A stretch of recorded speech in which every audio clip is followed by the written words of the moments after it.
جعل الله فيه تجارة ولا بيع عن ذكر الله وإقام الصلاة وإيتاء الزكاة يخافون يوما تتقلب فيه القلوب والأبصار آمنت بالله وصدق الله العظيم.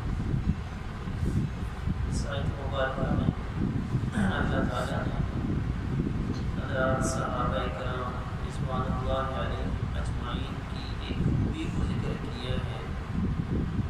یہ میرے پیغمبر کے صحابہ ایسے لوگ ہیں کہ ان کی تجارت ان کو اللہ کی یاد سے غفلت میں نہیں ڈالتی.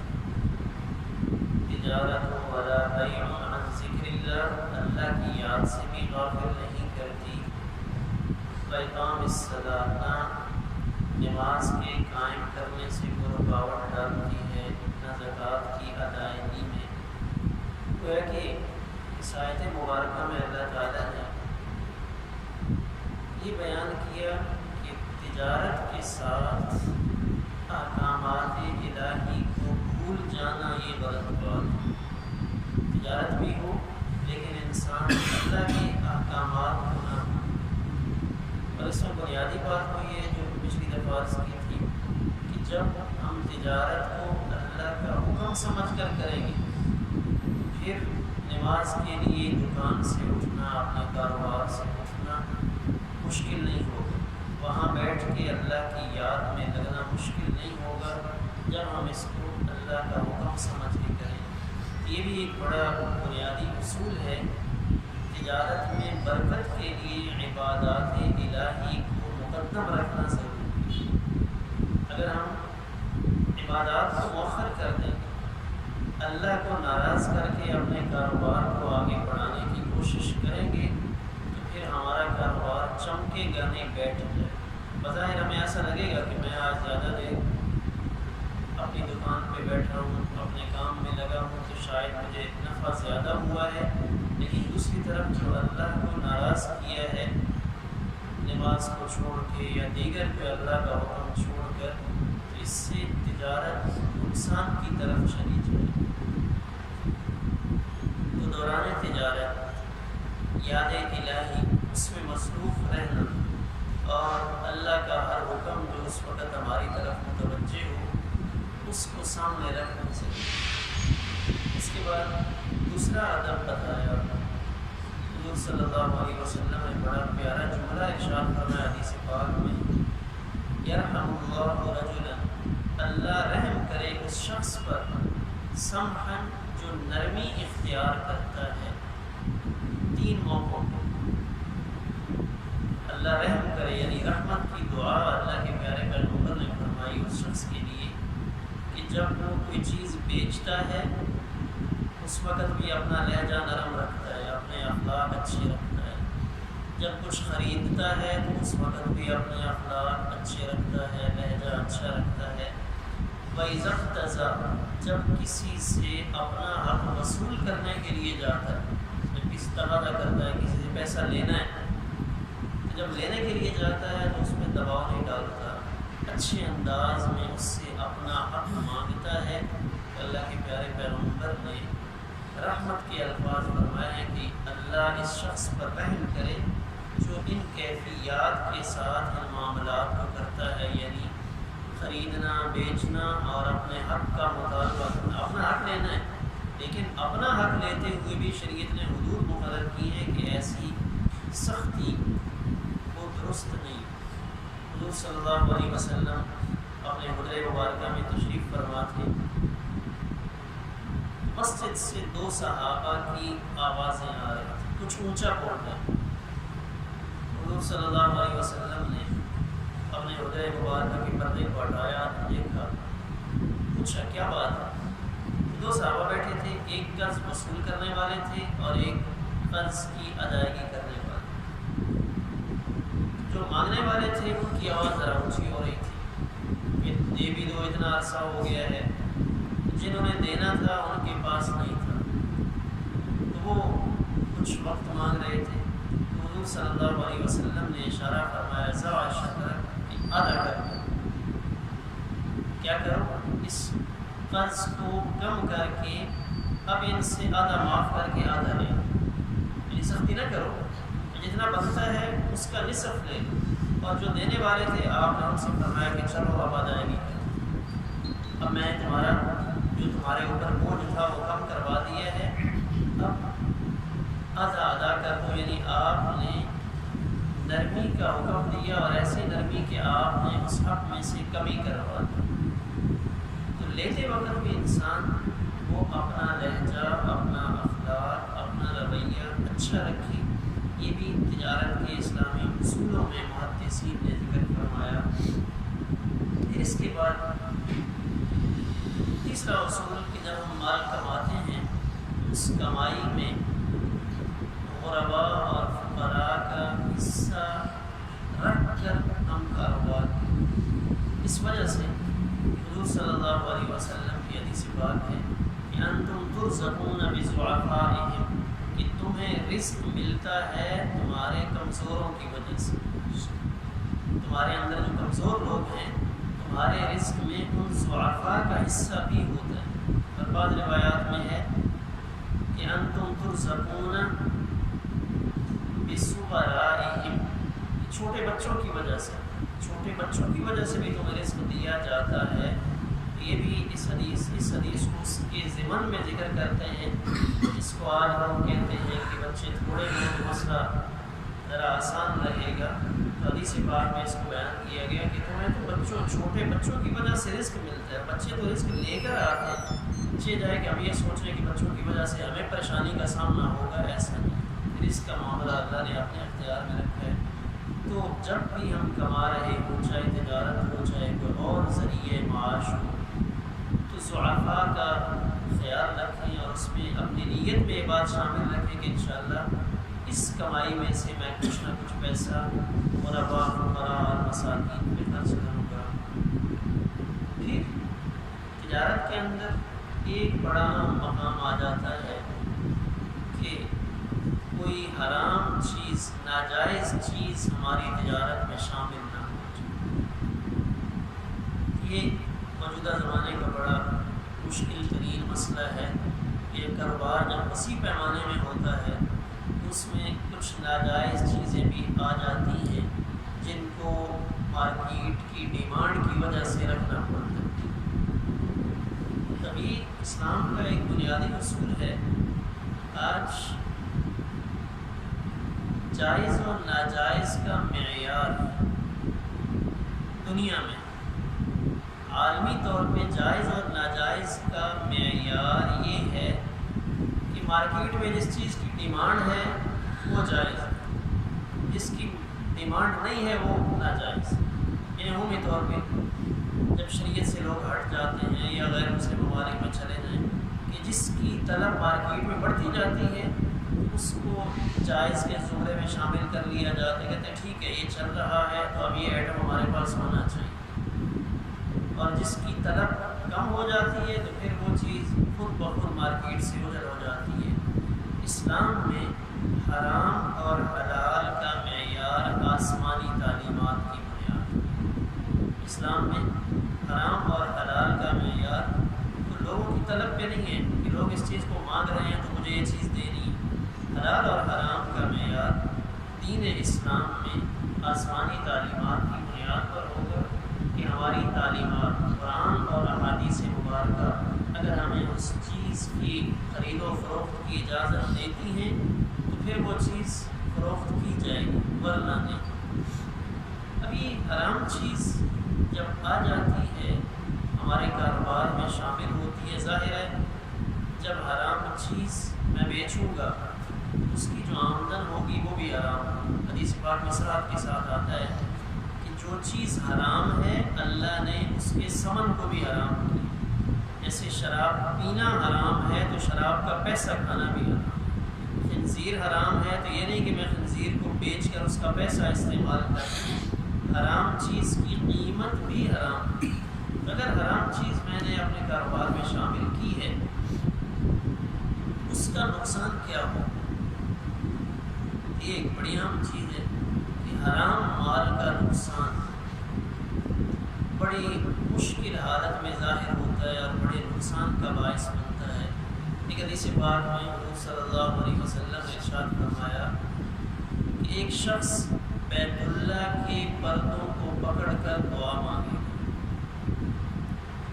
ایک شخص بیت اللہ کے پردوں کو پکڑ کر دعا مانگے گا، اللہ اس کی دعا کو قبول نہیں کریں گے، اس وجہ سے کہ اس کا کھانا بھی حرام کا، اس کا پینا بھی حرام کا، اور اس کا لباس بھی حرام، تینوں چیز۔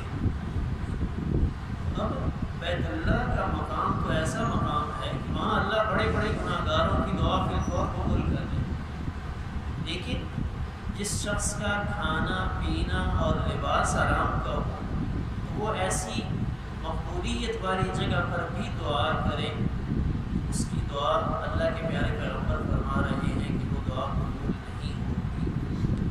جب مسلمان تو اس دنیا میں آیا ہے اللہ کا قرب حاصل کرنے کے لیے، اطاعت الہی میں آگے بڑھنے کے لیے، تو اب جب اس کی دعا ہی قبول نہیں ہو رہی تو پھر وہ آگے نہیں بڑھے۔ دوسری روایت میں یہ ہے کہ جب ایک آدمی حرام کا ایک لقمہ کھاتا ہے 40 دن تک اس کی نماز قبول نہیں ہوتی، ایک لقمہ کھا لے 40 دن تک اس کی نماز قبول نہیں ہوتی، اور آج کل سائنس اس بات کو تسلیم کرتی ہے کہ ایک لقمہ جب انسان کھا لیتا ہے تو اس ایک لقمے کے اثرات 40 دن تک اس کے جسم میں مختلف سیلز کی شکل میں باقی رہے، 40 دن تک اس کی نماز قبول نہیں۔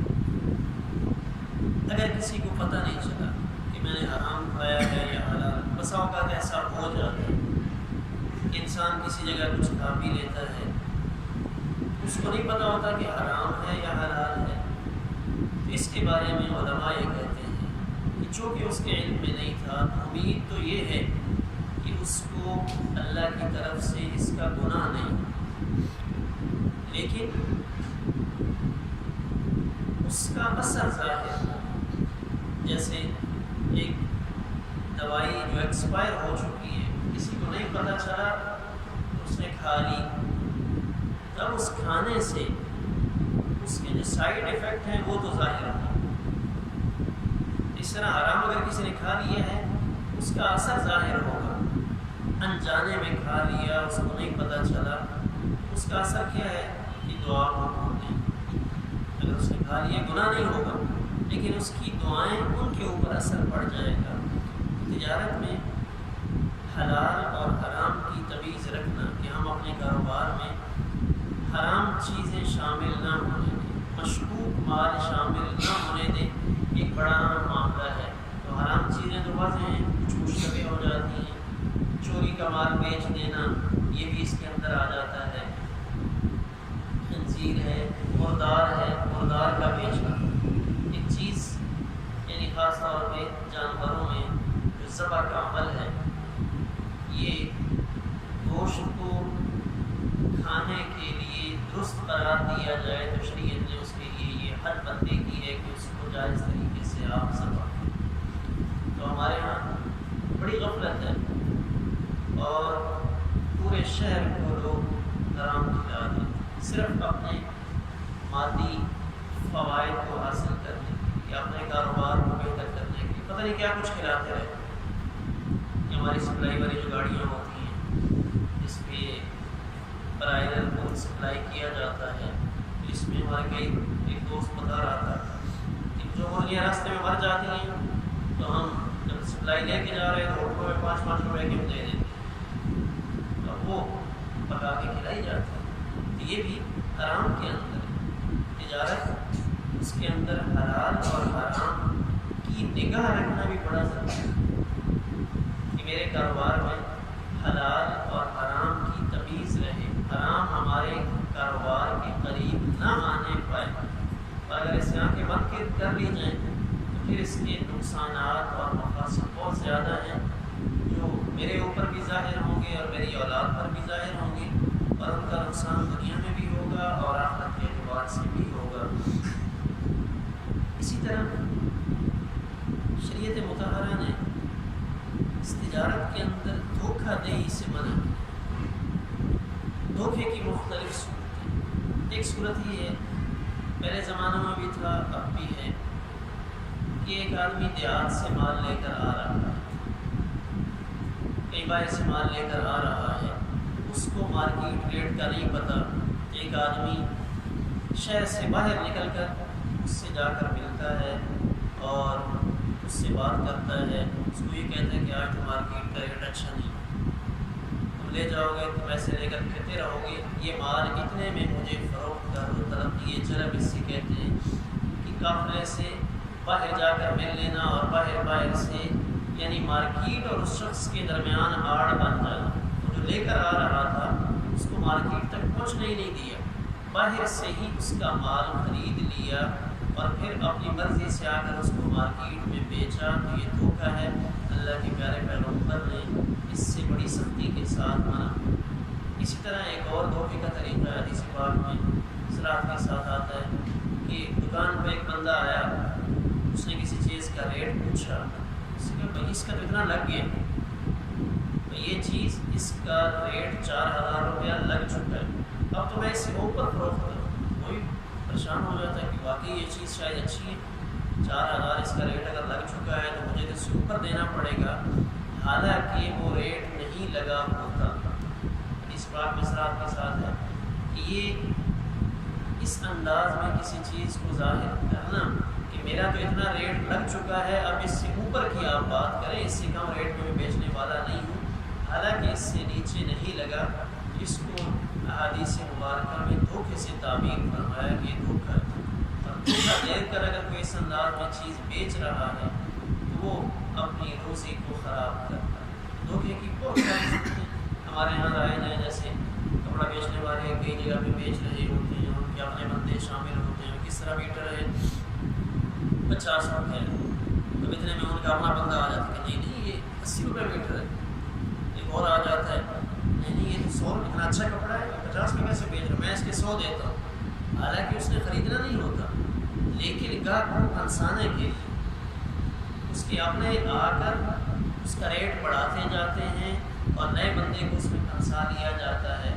یہ صورتیں شریعت مطہرہ نے منع کی کہ اس میں دھوکہ ہے۔ اس طرح بے مناقضہ ایک ہوتی تھی پہلے زمانے میں کہ بھئی یہ میں پتھر پھینکوں گا، جس چیز کے اوپر یہ گر گیا تو وہ تمہیں بیچ دوں گا، وہ تم مجھے اس ریٹ میں دے دو۔ جانوروں میں اس طرح خرید و فروخت ہوتی ہے۔ ایک جگہ منڈی میں کھڑا تھا، قربانی کے جانور خریدے جا رہے ہیں، تو ریٹ پہ بات کرتے رہے 10-11 ہزار میں، تو پھر اس نے تھوڑی دیر میں وہ جو دبا یا چکرا تھا اس نے اس کے بال پکڑ کر کے اچھے سے کاٹ دیا، بس اتنے پہ اب ڈن ہو گئی، اب اس کو دینا پڑے گا۔ یہ ان کے یہاں عرف ہے کہ یہ اب جب میں نے اس کا اوپر سے کٹ لگا دیا ہے تو اب یہ میرا ہو گیا، اب وہ بیچنے والا مجبور ہے کہ اس کو اس ریٹ پہ دینا پڑے گا۔ حالانکہ تجارت کی تعریف، تجارت کیا ہے؟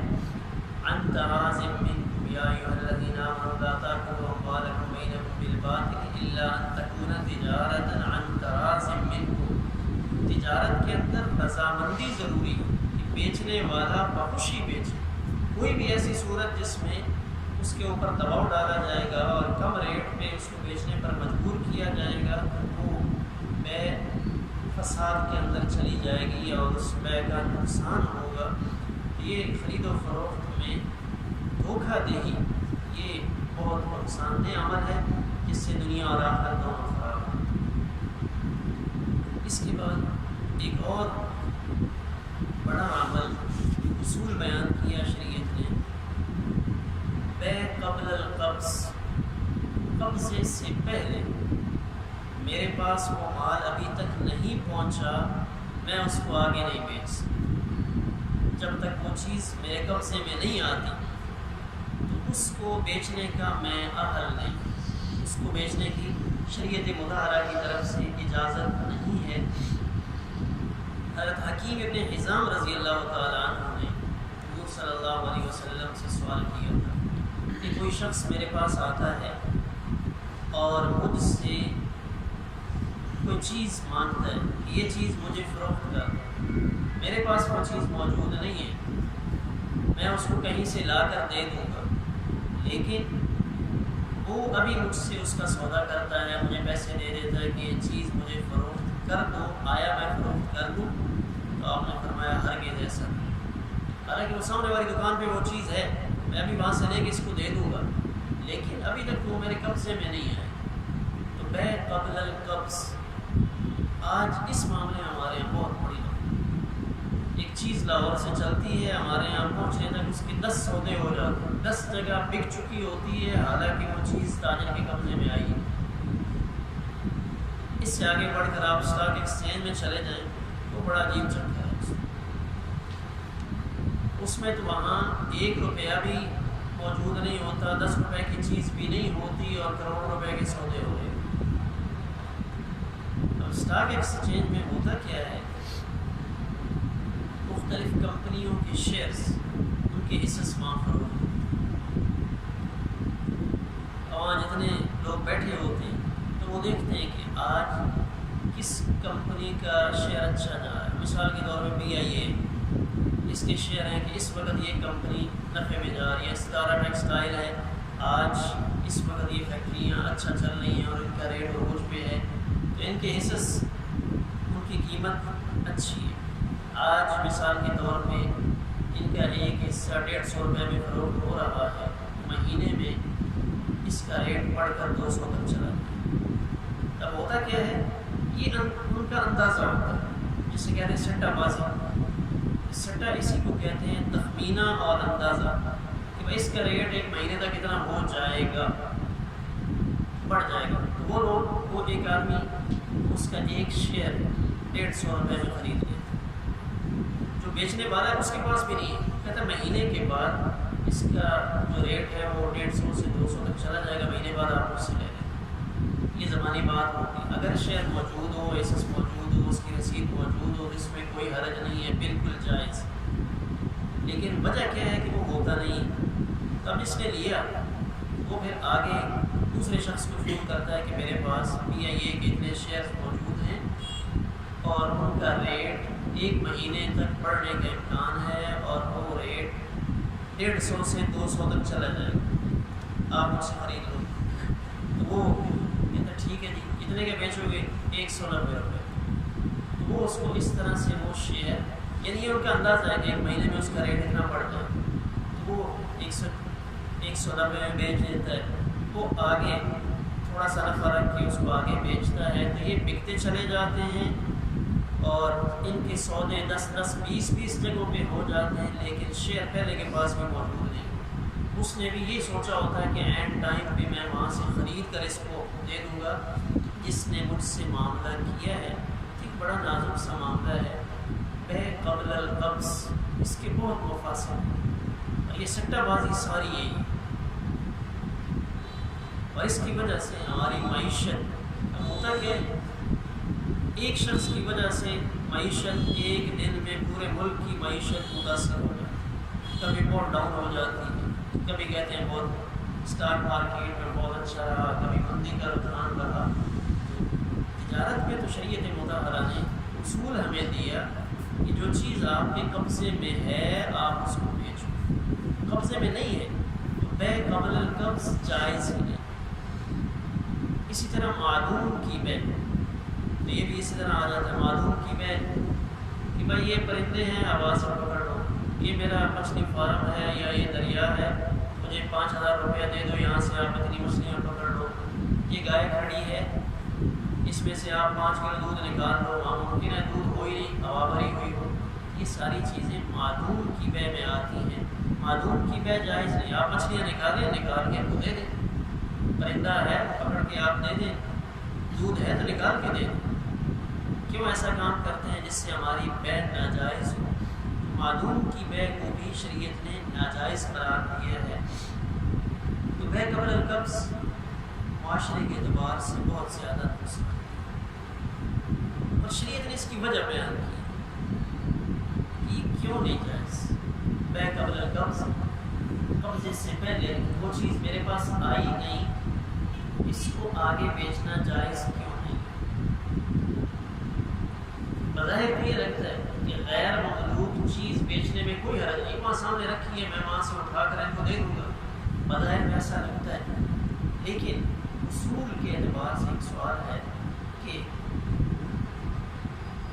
بے قبل القبض میں شریعت نے ایک اصول بتایا، ربح ما لم یسمن، کہ جس چیز کا زمان یا تاوان میرے اوپر نہیں آیا اس کا نفع لینا میرے لیے جائز ہے۔ نفع لینے کے لیے اس چیز کا میرے زمان میں آنا ضروری ہے۔ میں کسی شخص سے 5000 روپے کا سامان خریدتا ہوں، اس سے بات کرتا ہوں، ابھی تک وہ چیز وہاں رکھی ہوئی ہے، اسی کے پاس میں نے وہاں سے اٹھائی، زبانی بات ہو گئی ہے، لیکن ابھی تک وہ میرا مال جس کی میں نے بات کی ہے وہ اس بیچنے والے کے پاس رکھا۔ اب یہ اصول یہ ہے کہ اگر وہ مال وہاں سے چوری ہو جاتا ہے اس کا زمان کس کے اوپر؟ چونکہ ابھی تک میرے قبضے میں نہیں آیا، اس نے میرے حوالے نہیں کیا، تو وہاں وہ چیز اگر ضائع ہوتی ہے تو اس کا زمان اسی کے اوپر ہے۔ میری تو گفتگو ہوئی ہے، زبانی بات ہوئی ہے، وہ چیز چونکہ ابھی تک میرے قبضے میں نہیں آئی تو اس کے نقصان ہونے کی صورت میں اس کا زمان اسی کے اوپر ہو۔ ہاں، اس کا قبضہ اگر میں لے لیتا، قبضہ میں نے لے لیا، مثلا میں نے کہا جی میں تھوڑا سا آگے جا رہا ہوں، یہ چیز آپ رکھیں، میں واپسی پہ اٹھا لیتا ہوں، اب میرے قبضے میں آ گئی، لیکن صرف بات کرنے سے وہ چیز میرے قبضے میں نہیں آئی، ابھی تک اسی کے پاس تھی۔ تو اب اگر میں چیز وہاں سے بیچ دیتا ہوں، اگر چوری ہو جائے، گم ہو جائے تو زمان تو وہ پڑے گا، لیکن وہ چیز میں وہاں بیچ لوں تو نفع میں لے لوں، شریعت اس کی اجازت ہے۔ ربح ما لم یسمن، کہ جو چیز ابھی تک میرے تاوان میں، میرے زمان میں، میری ملکیت میں نہیں آئی، میرے قبضے میں آئے، وہاں سے گم ہو تو میرا نقصان ہو، لیکن گم ہو جائے نقصان کسی اور کا ہو اور بک جائے تو نفع میرا ہو، ایسا ہے۔ تو یہ ربح ما لم یسمن، کہ جس چیز کا زمان ابھی تک میرے اوپر نہیں آیا تو اس سے نفع لینا وہ میرے لیے درست نہیں ہے۔ تو یہ بے قبل القبض، اس کے ناجائز ہونے کی وجہ یہی ہے، اور شریعت مطہرہ نے اس کو بڑے ہی اہتمام سے اور بڑی تاکید سے منع کیا کہ اس قسم کے معاملات نہ کیے جائیں، کہ جو چیز آپ کے پاس موجود نہیں ہے آپ اس کو فروخت کریں۔ اس طرح ایک اور اصول شریعت مطہرہ نے بیان فرمایا کہ ذخیرہ اندوزی، یہ مسلمان تاجر اس کو اختیار نہ کرے، خاص طور پہ ان دنوں میں جب اس چیز کی مارکیٹ میں کمی واقع ہو۔ اسٹاک اکٹھا کر لیا اس نیت سے کہ جب ریٹ اور بڑھ جائے گا تو پھر میں اس کو بیچوں گا، زیادہ پڑے گا، لوگ تکلیف میں ہیں اور اس نے اسٹاک کر رکھا ہے، اگر وہ چیز مارکیٹ میں موجود ہے پھر کسی کے پاس اسٹاک رکھا ہوا تو اس میں کوئی حرج نہیں۔ یعنی یہ ذخیرہ اندوزی کی ممانعت اس صورت میں ہے کہ جب اس کے ذخیرہ کرنے سے اس مارکیٹ ریٹ پہ بہت زیادہ اثر پڑ رہا ہے اور لوگوں کو پریشانی کا سامنا ہے، تو اس صورت کو شریعت مطہرہ نے سختی کے ساتھ منع فرمایا، اور زیادہ نفع کے چکر میں مال کو روک لینا یہ شریعت میں پسندیدہ نہیں ہے۔ حضرت عبدالرحمن بن عوف رضی اللہ تعالی عنہ بہت بڑے تاجر، عشرہ مبشرہ، جن 10 صحابہ کو اللہ کے پیارے پیغمبر نے جنت کی بشارت زندگی میں اپنی زبان مبارک سے عطا فرمائی ہے، ان میں حضرت عبدالرحمن بن عوف رضی اللہ تعالیٰ عنہ کا نام آتا ہے۔ بہت بڑے تاجر، ایک وقت وہ تھا کہ جب ہجرت کر کے مکہ مکرمہ سے مدینہ منورہ پہنچے تھے تو کچھ بھی نہیں، خالی حالت۔ موافقات جن کے ساتھ ہوئی تھی وہ صحابی کہنے لگے کہ میں اپنا آدھا مال آپ کو دیتا ہوں، انہوں نے کہا تھا کہ اللہ آپ کو جزائے خیر دے، مجھے آپ بازار کا راستہ بتا دیں۔ کچھ تھوڑا سا پنیر تھا شاید، تو وہ بیچا اور خریدا، اس سے نفع حاصل ہوا۔ یہاں سے تجارت اتنی بڑی کہ جب اس دنیا سے رخصت ہوئے بہت بڑی مقدار میں مال، اتنی بڑی مقدار میں کہ 10 ارب کے لگ بھگ بتایا جاتا ہے کہ 10 ارب ان کی مالیت، اور وہ بھی درہم، وہ بھی دینار، سونے کا دینار 4.5 ماشاء یا اس سے بھی زیادہ مقدار ہوتی ہے، دیناروں میں ان کی مالیت تھی۔ وراثت تقسیم ہوئی تو 80 لاکھ 4 بیویوں میں سے ایک بیوی کے حصے میں آئے، اتنی مالی ہے۔ انہوں نے اپنی تجارت کے اصول بیان کیے کہ میں مال نہ ادھار خریدتا ہوں نہ ادھار بیچتا ہوں، جو ان کا اپنا ایک طریقہ کار تھا۔ دوسری بات انہوں نے بڑی اہم فرمائی کہ میں ذخیرہ اندوزی ہوں، مال کو روکتا نہیں ہوں زیادہ نفع کے لالچ میں کہ ریٹ بڑھ جائے گا تو پھر میں بیچوں، یہ مال ذخیرہ کر کے نہیں رکھتا۔ اور تیسری بات فرمائی کہ میں اپنے مال کا عیب نہیں چھپاتا، مال کا عیب چھپا کے نہیں بیچتا، وضاحت کرتا ہوں۔ تو اللہ نے اس کی تجارت میں اتنی برکت دی کہ اتنا بڑا تاجر ہونے کے باوجود بھی عشرہ مبشرہ میں شامل ہے۔ اتنی دنیا تھی، اتنی دولت کے باوجود بھی ان کا نام عشرہ مبشرہ کی فہرست سے نہیں نکلا۔ تو یہ ایک بڑا اہم ترین معاملہ ہے تجارت کے اندر، عیوب کو چھپانا، مال کی اصل کیفیت کو واضح نہ کرنا، یہ آج ہمارے ہاں بہت بڑی خامی ہے۔ بڑی کمپنیوں کا نام ہم 2 نمبر چیزوں کے اوپر لگا کر وہ فروخت کرتے ہیں اور اگلے کو دھوکہ دیا جاتا ہے، جس کی وجہ سے ہماری روزی متاثر ہوتی ہے۔ ذخیرہ اندوزی یہ شریعت مطہرہ میں مذموم ہے، خصوصاً جب بازار میں چیز کی قلت ہو، وہ چیز لوگوں کی رسائی میں نہ ہو اور لوگوں کی پہنچ اس تک نہ ہو، تو اس وقت میں ان چیزوں کو چھپا کر رکھنا، اور جب ریٹ خوب بڑھ جائے تو اس وقت اس چیز کو مارکیٹ میں لے آنا، اپنے ذاتی مفاد کی خاطر یہ کام کرنا، یہ شریعت میں پسندیدہ نہیں ہے۔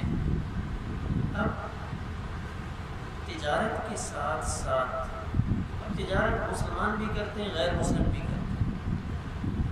اسلام نے مسلمانوں کو اس سے آگے بڑھ کر کچھ اور بھی بتایا کہ یہ اسباب تو ہیں ہی، لیکن احادیث مبارکہ میں بہت سارے اعمال بھی ایسے بتائے گئے جن اعمال سے مسلمانوں کو رزق،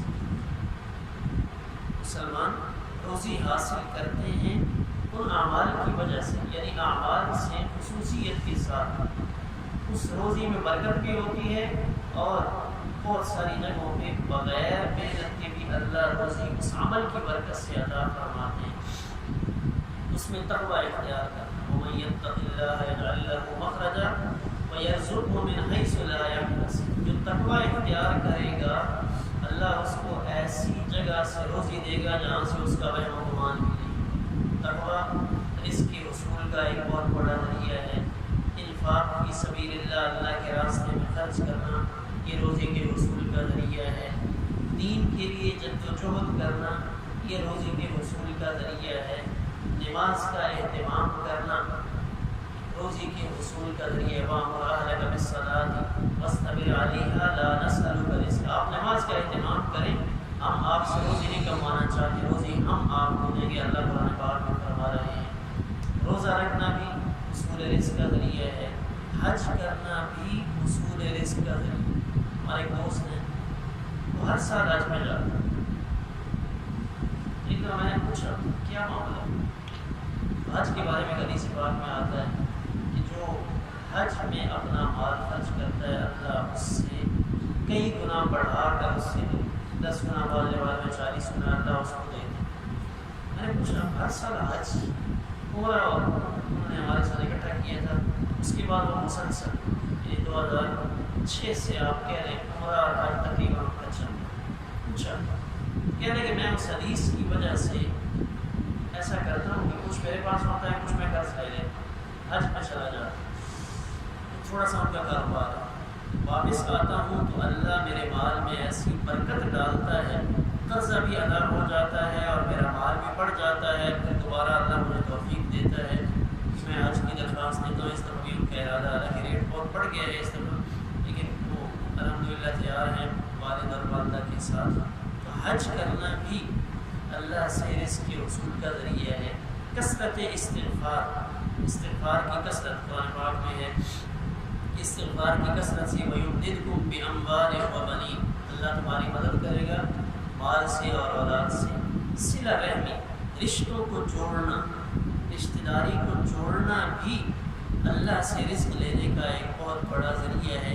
کمزوروں کی مدد کرنا یعنی غرباء اور فقراء کا خیال رکھنا یہ بھی اللہ سے لینے کا ذریعہ ہے.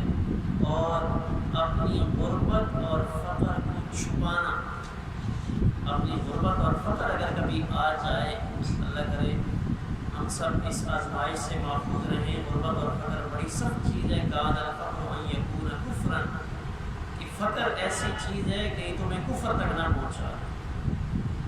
یعنی غربت کی حالت میں انسان کا ایمان بھی سلامت رہنا مشکل ہوتا ہے. اللہ ہمیں اس کیفیت سے محفوظ رکھے. تو اپنے فقر کو چھپانا بھی اللہ سے رزق کے حصول کا ایک بہت بڑا ذریعہ ہے. تو اسباب اختیار کرنے کے ساتھ ساتھ نیک اعمال ان کو اختیار کر کے اللہ سے روزی کی طلب کرنا, صلاۃ الحاجت پڑھنا, یعنی خصوصی طور پہ کسی وقت میں 2 رکعت نفل پڑھ لینا, اللہ مجھے اپنے خزانوں سے رزق عطا فرما, یہ رزق کے حصول کا بہت بڑا ذریعہ ہے.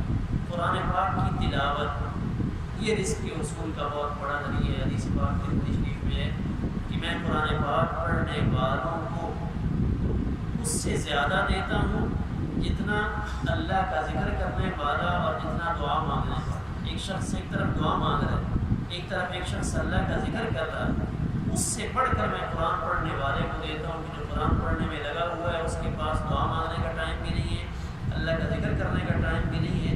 تو اللہ اس قرآن پاک کی تلاوت کی برکت سے روزی عطا فرماتے ہیں. تو اللہ سے دعا ہے اللہ ہم سب برکت والی روزی نصیب فرمائے اور ہمارے اصول رزق میں جو خامیاں ہیں ان خامیوں کو اللہ تعالیٰ دور کرنے کی توفیق عطا فرمائے. وآخر دعوانا اگلی مجلس میں انشاءاللہ رمضان کے آداب کا تذکرہ کریں گے. انشاءاللہ ایک ہی درس ہوگا, پھر رمضان